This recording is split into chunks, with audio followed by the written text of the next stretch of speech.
Swayam Prabha. Digital India. Educated India.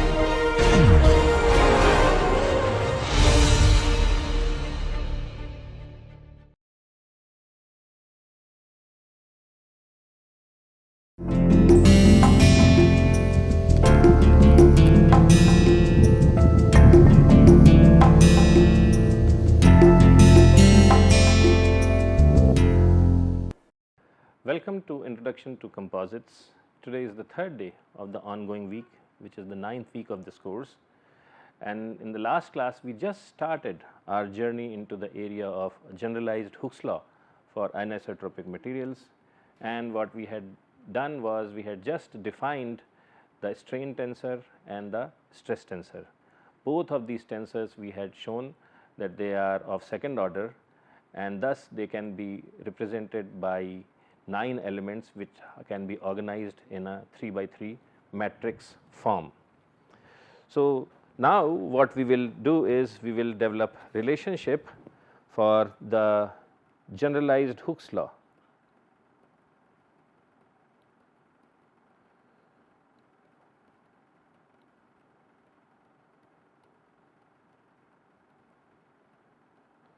For anisotropic materials.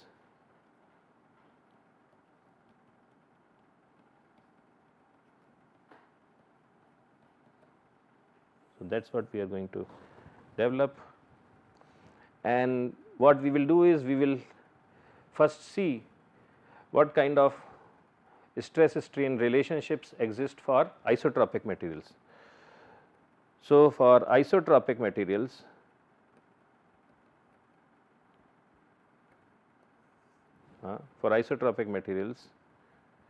what is the, let us say, epsilon x, epsilon y, gamma x y. So, epsilon x, so suppose there is a material and I am pulling it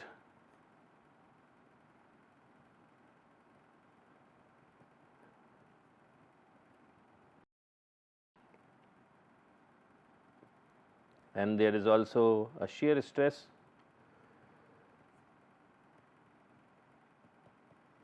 Okay.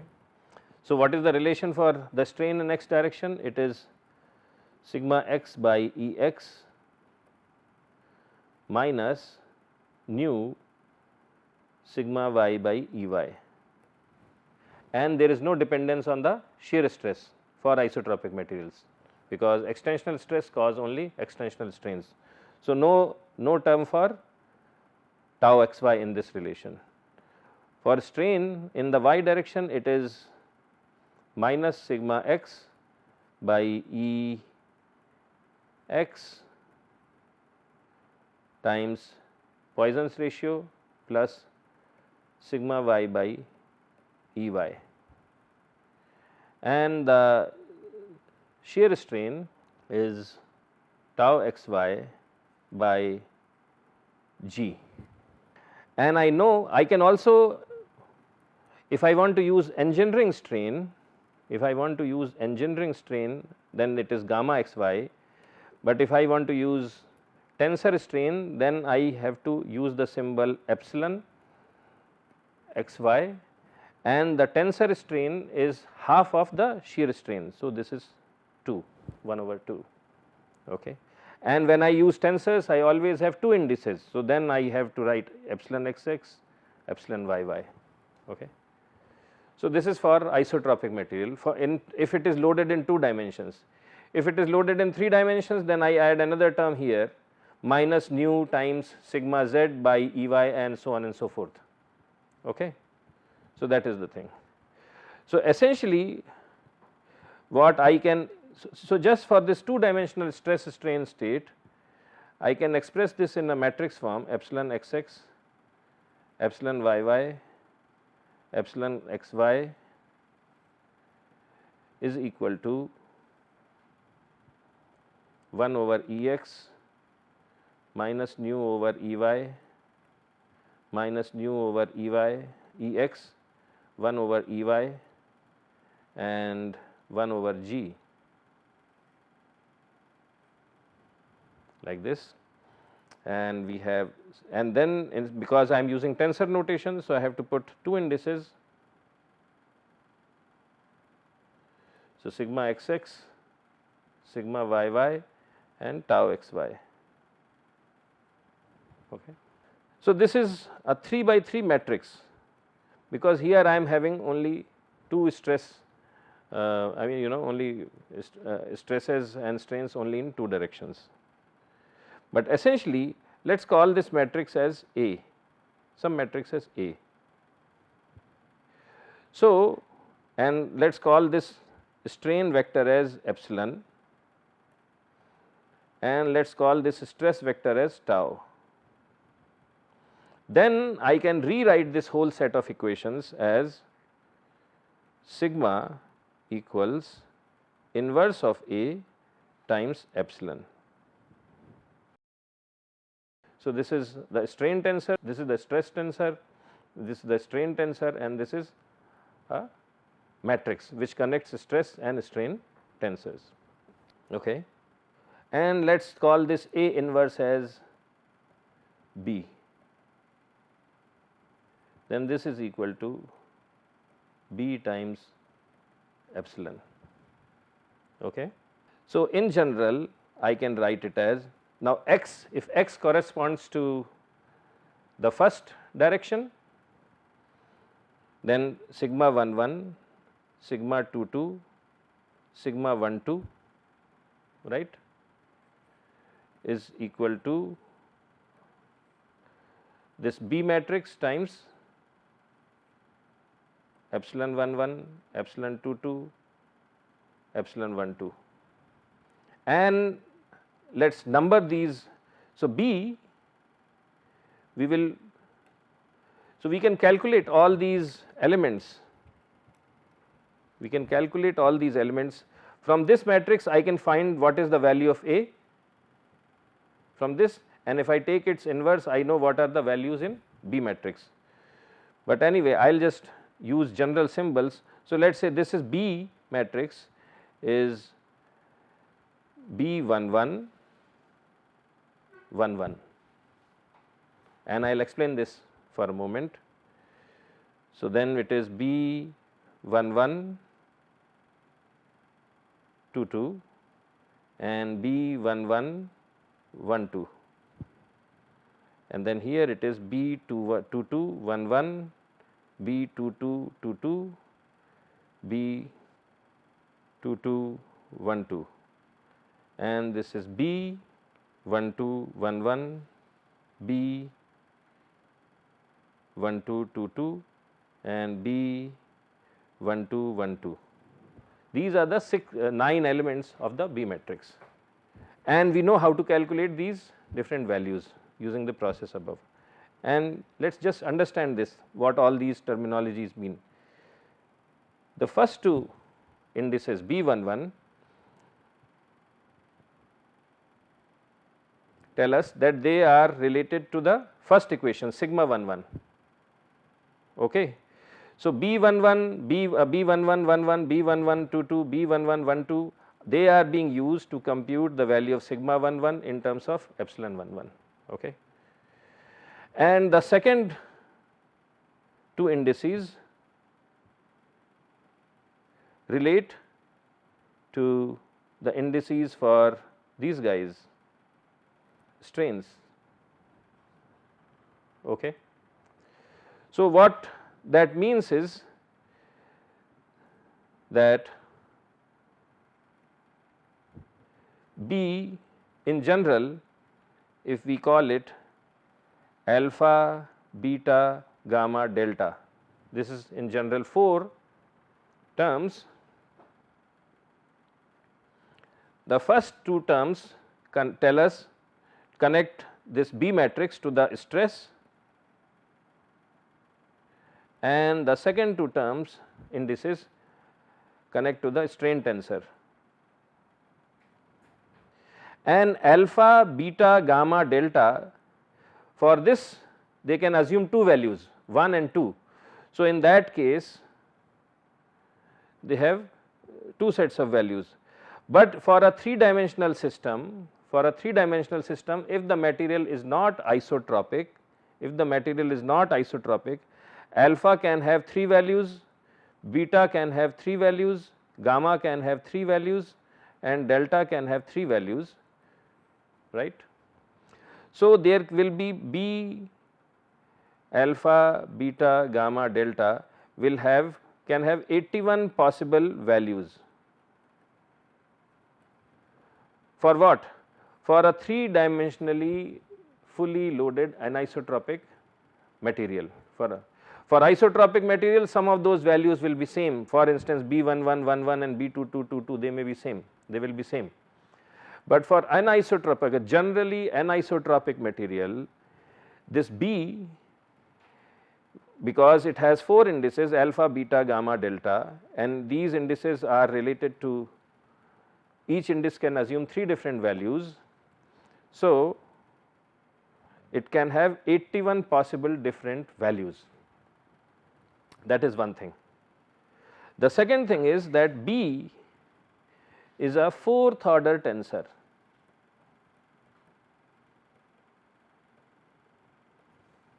Why is B a 4th order tensor? Because it is a constant which connects stress and strain, and the first 2 indices relate to the stress portion and the second 2 relate to the strain thing, and it connects stress and strain. The stress tensor itself is 2nd order, right. The strain tensor itself is 2nd order. So, if I have to calculate B, if I have to find B, it depends on 4 different independent set of directions. 2 directions are associated with the stress tensor. What are those 2 directions? They are the direction of the force and they are the direction of the plane on which it is acting. And similarly, the strain tensor relates to the length, the direction of the length and the direction of elongation, the direction of length and the direction of elongation. So, 4 different stress directions are associated with this B term. So, that is why it is a 4th order tensor. Another way to look at it is that, for instance, E for isotropic material, E is what? Sigma by strain for a uniaxial loaded specimen, but then epsilon is if it is 2nd order tensor and sigma is a 2nd order tensor, then E becomes a 4th order tensor, because this is associated with 2 directions, this is associated with 2 directions. So, E will depend on 4 independent set of directions, okay. 4th order tensor. So, in general, for anisotropic material,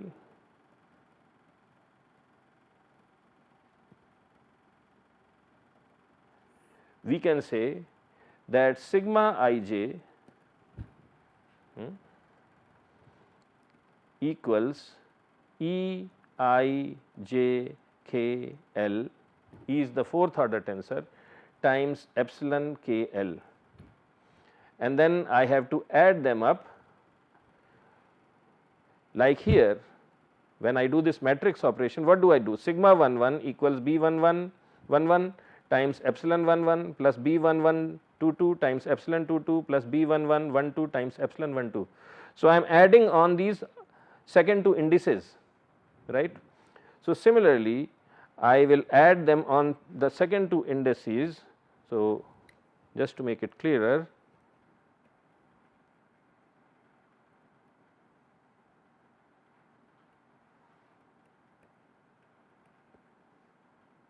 E I j k L epsilon k L, and I am adding on index k, and k can have values from 1 to 3. First axis is x axis, y axis, z axis. So, it can have 3 different values, and L can also have values from 1 to 3. Okay. So, these are 81. So, this is what? How many equations? 9 equations.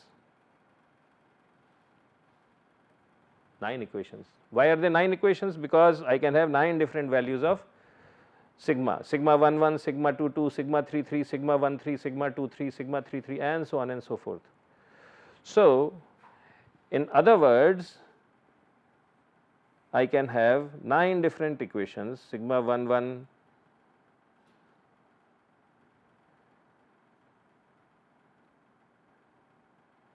sigma 2 2, sigma 3 3, sigma 1 2, sigma 2 3, sigma 3 1, sigma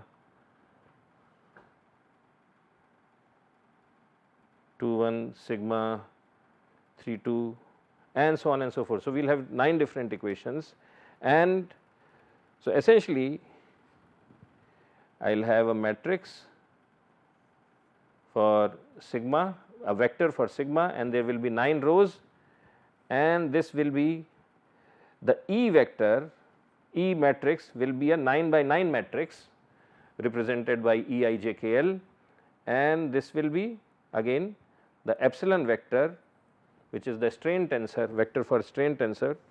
So, this is E, so this is 9 by 1, this is 9 by 1. So, this is the generalized tensor relationship for a fully anisotropic material.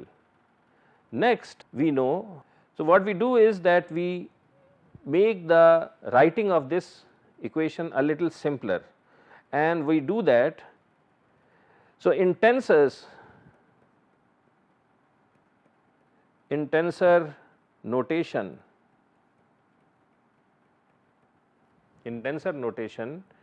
whenever an index is repeated,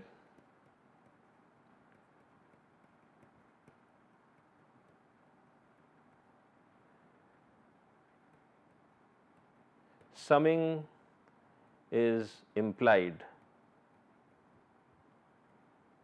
This is a convention we follow for tensors, not for other situations, but wherever we write tensor equations. So, this is a tensor equation.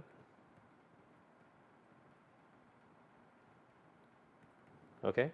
So, in tensor equation, whenever an index is repeated, it implies by default summation. So, what do we see? That k is repeated, k is in IJKL and k is in epsilon KL. Okay. What that means is that we are going to add whether we have this symbol or not, because it is a tensor equation. It is a, on the right side all the entities are tensors, on the left side all the entities are tensors. It is a tensor equation. So, this symbol is not needed because it is implied by default. Okay. If it was not repeated, then we cannot say that some addition is happening, but if k is repeated, then the addition is implied. Similarly, we see that the index L is also repeated. So, we do not need this explicit symbol for addition also. So, for this reason we can simplify, because that makes things simpler and easier to manage, that is all, for management purposes only. So, sigma ij is equal to E I j k L epsilon k L, and these indices are implied, are repeated. So, implies add on indices k and L. Okay. We do not have to explicitly put these symbols for summation. So, in books where they use tensors, you will always find this kind of a notation, and you will not find summation symbol when it comes to tensors, because if an index is implied, it by default implies, if it is repeated, then it by default implies that the thing is added up. So, what we have gotten is the tensor equation for, I will once again write it, E I j k L epsilon KL. This is the tensor equation for a fully anisotropic material.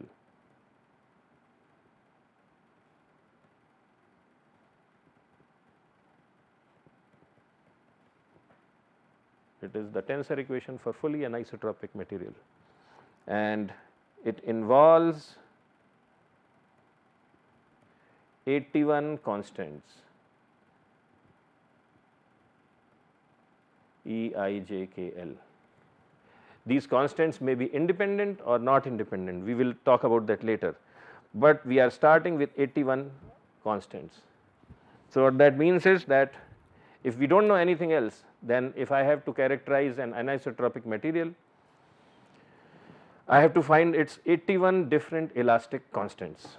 That is what it means. If I have an if I have an isotropic material, I have to only find two, one is E and the other one is Poisson's ratio, because the shear modulus, what is it? It is E over 2 times, no, yeah, E over 1 plus 2 nu, right, and so on and so forth.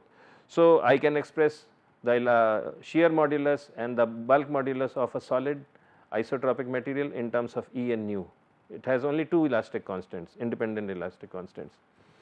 For anisotropic, it is more than 2, much more than 2, and right now we see that it requires 81 constants.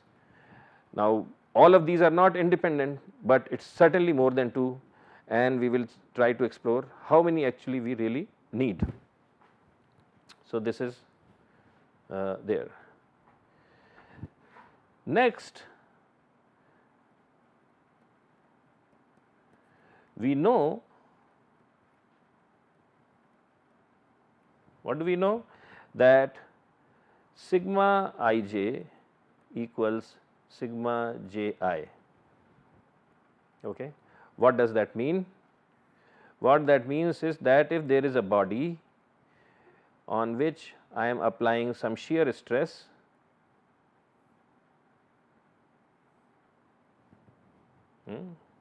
and let us say this is my direction 1, let us say this is direction 2, then what is this stress?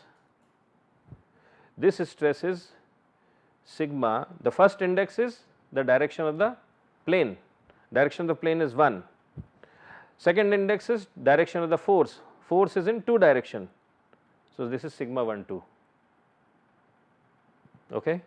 Now, let us look at this shear stress, it is the direction of the plane is in the 2 direction, right. So, sigma 2, and the second index is the direction of the force, force is acting in 1 direction. So, sigma 2 1. Okay. So, we know that sigma ij equals sigma ji, and why do we know? This is true from Newton's laws of Newton's law of moment equilibrium.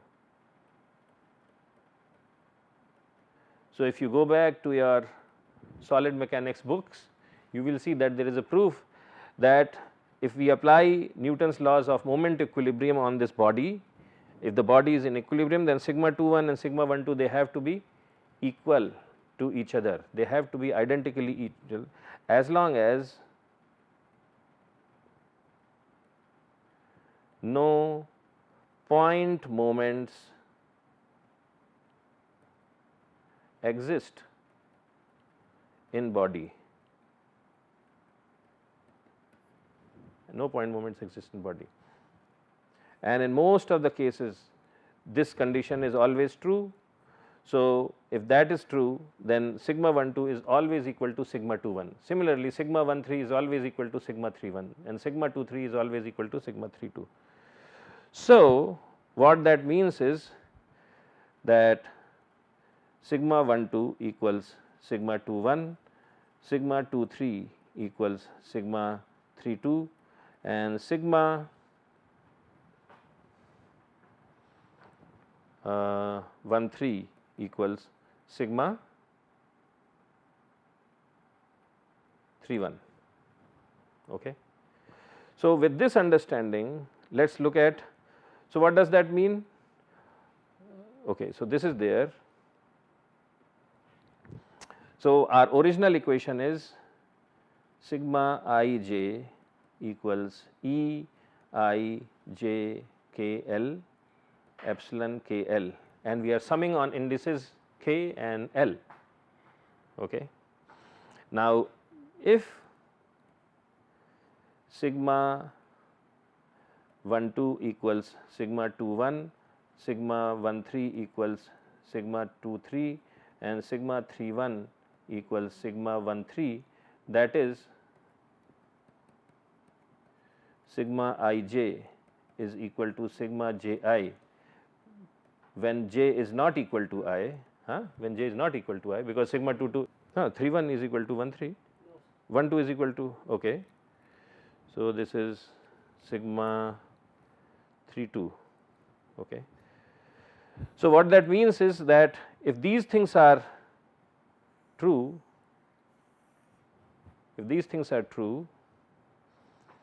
then at the end of the day how many equations we will have?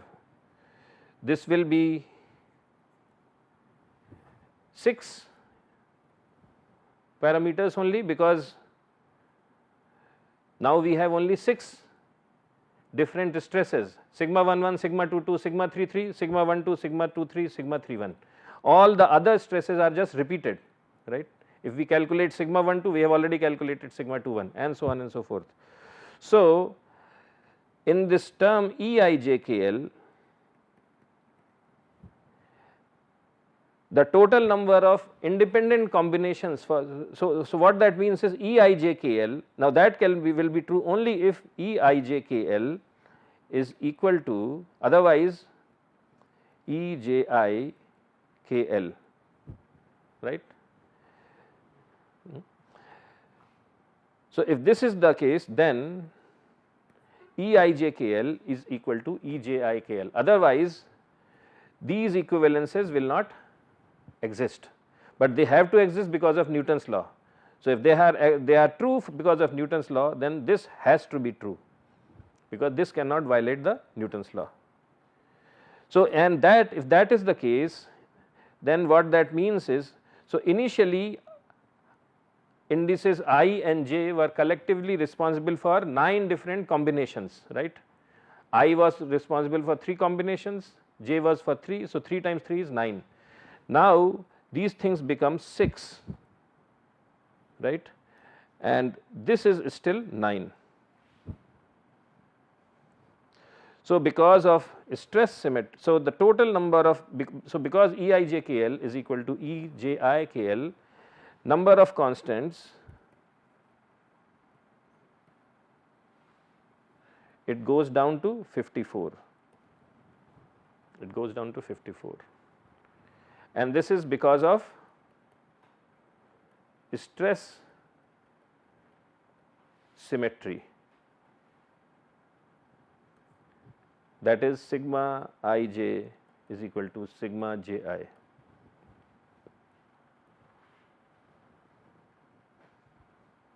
Okay. So, this is where we will conclude today. We will continue this discussion on elastic constants for anisotropic materials, and we will continue this discussion and we will see if we can reduce this number even further down.